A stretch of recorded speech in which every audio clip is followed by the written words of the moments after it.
Good news mga idol. So nandito na po ang bagong Raider Pro at Raider Blade Edition dito po sa Gensan. So alamin natin ang kanyang specs, features, cash, down payment, and monthly installment.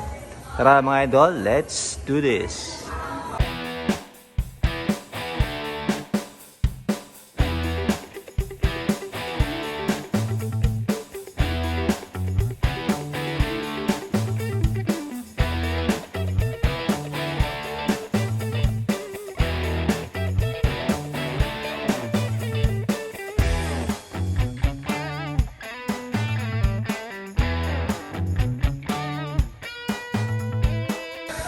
Ayan mga idol, so unahin natin tong Gixxer, Gixxer pala.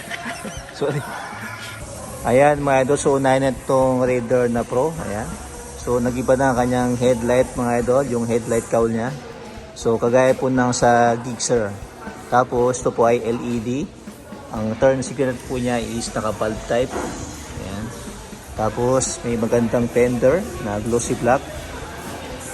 At ito po ay naka-telescopic suspension. Ayan. Tapos ang size ng kanyang gulong sa harapan is 70 by 90 size 17.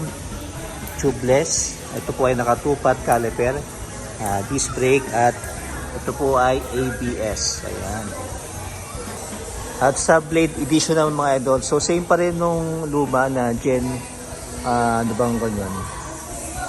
Raider na Gen 4, ayan. So same pa rin ang style na kanyang headlight cowl, ayan. Ito po ay naka-LED, ayan.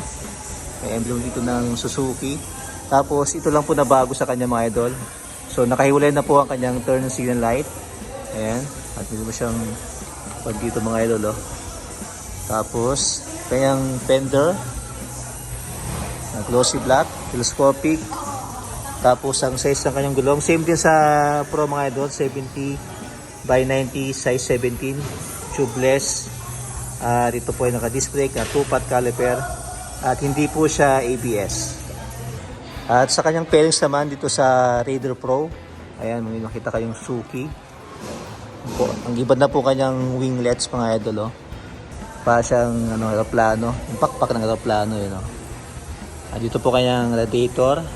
At yung reservoir ng kanyang kulay, ayan, sa baba. At forma ng kanyang undercowl, ayan. At ang kanyang engine, ang kanyang brake pedal sa likuran mga idol. May footrest sa kanyang back ride mga idol.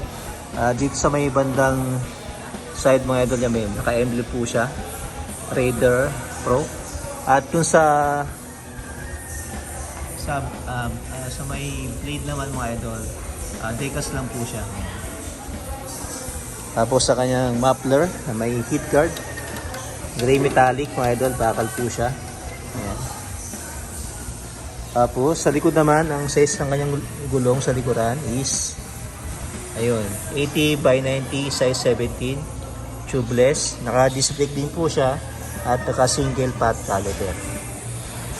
At sa may taillight naman tayo mga idol. Ayan. So itong taillight niya is naka-LED din. Ayan. LED siya. At naka-bulb type ang kanyang turn signal light sa likuran. Ayan. May nakalagay na Suzuki. May siyang reflector, projector sa kanyang plate. At may mixing fender.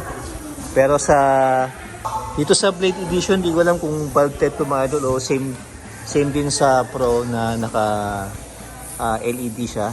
Pero para siyang bulb type, eh. Ayan.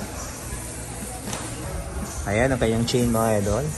May siyang cover sa kanyang chain. Tapos sa kanyang side stand, center stand. Ito po ay 6-speed transmission. At meron siyang bagong features na Suzuki Clutch Assist System. Ayan. Naka-sporty look ang kanyang upuan mga idol. Ayan.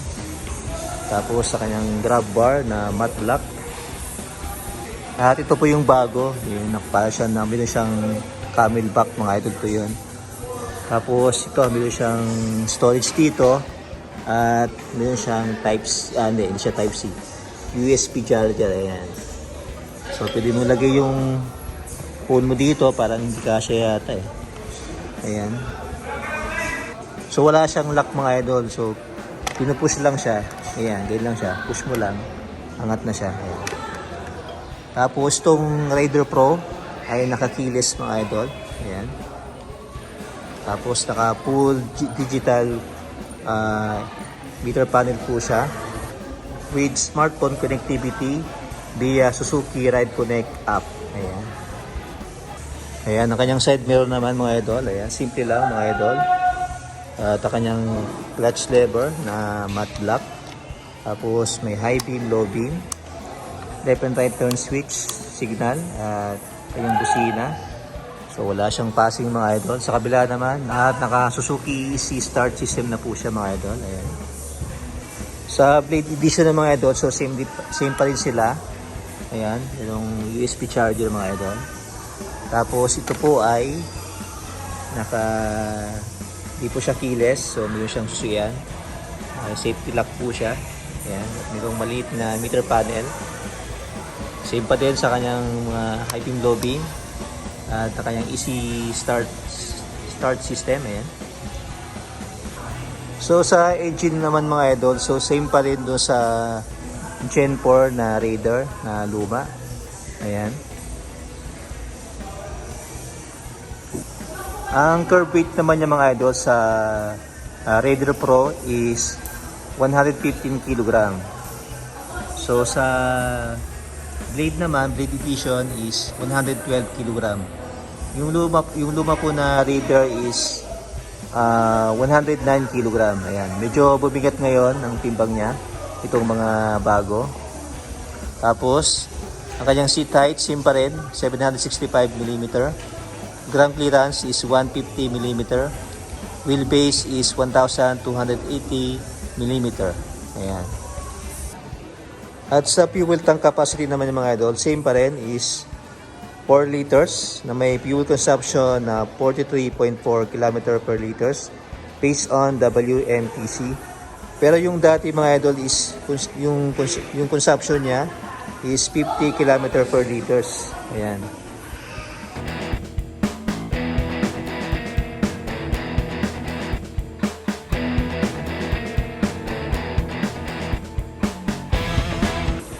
Ayan mga idol, so available po yung mga ibang kulay din po dito. Ito po yung Pro na parang maroon. Ayan. Ito naman yung ibang kulay mga idol, yung tech yellow. At sa Blade Edition naman, meron siyang blue, tapos white. At ito yung red mga idol. Ayan. Ayan. Pura pa ng red, oh. Red din yung bags niya. Ito pa yung ibang kulay mga idol ng Blade Edition. Ayan. Gray black po siya. Ayan.